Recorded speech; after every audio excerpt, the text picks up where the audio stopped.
నమస్తే సార్. నమస్కారం అమ్మా. మనిషి జీవితం ఒక ప్రతిబింబం లాగా అని అంటుంటారు కదా సార్. అయితే ఏమైతే మనం జీవితంలో మంచి పనులు చేస్తామో అవి తిరిగి మన జీవితంలో ఒక ఫలితాలాగా వస్తుంటాయని అంటారు. సో ఆ వరించే ఫలితాలు ఏ విధంగా వరిస్తుంటాయి, ఏం చేస్తే అవి వరిస్తుంటాయి మన లైఫ్కి? అంటే ఇదమ్మా you reap what we sow అంటే ఇంగ్లీష్లో. అంటే ఏదేది పెడితే అదే వస్తుంది, అందరికి తెలిసింది ఇది. కానీ మనిషి దీనికి కొంచెం ఫస్ట్ స్టోరీ చూద్దా, తర్వాత కామెంట్స్ మన పాయింట్ చూద్దా. ఒక స్టోరీ, ఒక కుర్రవాడు గుహ దగ్గర ఉంటుంటాడు.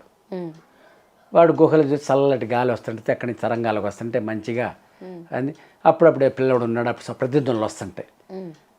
పిల్లవాడు అవతల వాళ్ళని ఏమంటా అంటే నువ్వు నాకు ఇష్టం లేదు అని అంటాడు. ఆ ప్రతిధ్వని నువ్వు నాకు ఇష్టం లేదు అని వస్తుంది. వీడేమనుకుంటా అంటే ఆ పిల్లోడికి నేనంటే ఇష్టం లేదు అని అమ్మ దగ్గరకు వచ్చి అమ్మ వాడు నేనంటే ఇష్టం లేదంట అని బాధపడితే చెబుతాడు. అట్లెందుకు అనుకుంటారా, నువ్వంటే నాకు ఇష్టం అని చెప్పురా అంటది. వీడు మళ్ళీ అక్కడ గుహ దగ్గరకు వచ్చి నువ్వంటే నాకు ఇష్టం అని పెద్దగా అంటాడు. అవతల నుంచి మళ్ళీ నువ్వంటే నాకు ఇష్టం అని వీడికి వస్తుంది. అనగానే ఇంటికి వచ్చి పరిగెత్తుకుంటా అమ్మా నువ్వు చెప్పింది కరెక్ట్ అమ్మా, వాడికి నేనంటే ఇష్టం అంట, నాకు వాడంటే ఇష్టం అమ్మా అంటాడు. అంటే ఇది ఏందనుకున్నదంటే ప్రతిధ్వని.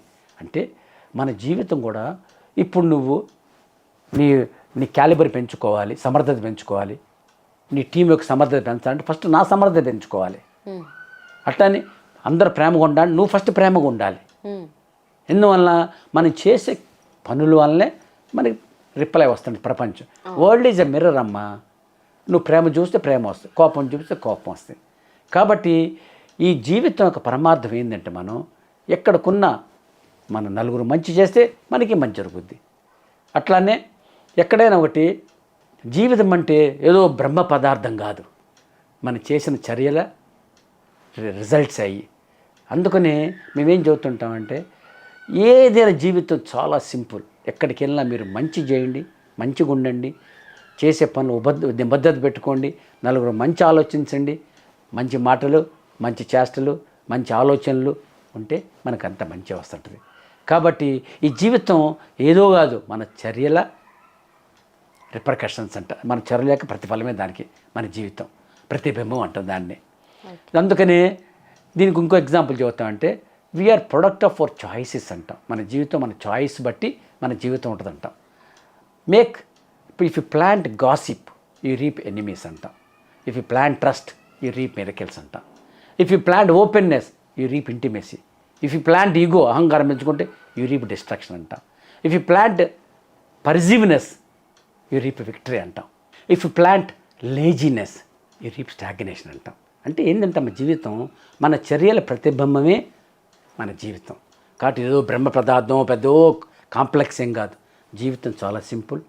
మీరు మంచిగా పనులు చేయండి, మంచి ఆలోచించండి, నలుగురు మంచి చేయండి, మంచి పనులు చేయండి, మంచి ఆలోచన చేయండి, మంచి మాటలు మాట్లాడండి.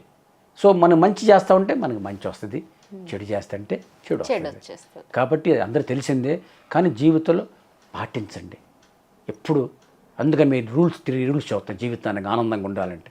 1 డూ గుడ్, ఎప్పుడు ఇతరులు మంచి చేయండి. 2 డూ నో హామ్, మంచి చెప్పడం అపకారం ఎప్పటికీ చేయబాకండి. 3 డూ అంటూ others what others undo to you, అంటే ఇతరులు నీకు ఏదైతే చేయకూడదు అనుకుంటావో అది నువ్వు ఇంకొకటి చేయబాక. ఈ 3 రూల్స్ జీవితంలో పాటించి ఆలోచన మంచిగా ఉండి చేసే పని ఉంటే నీకంతా మంచిగా ఉంటుంది జీవితం.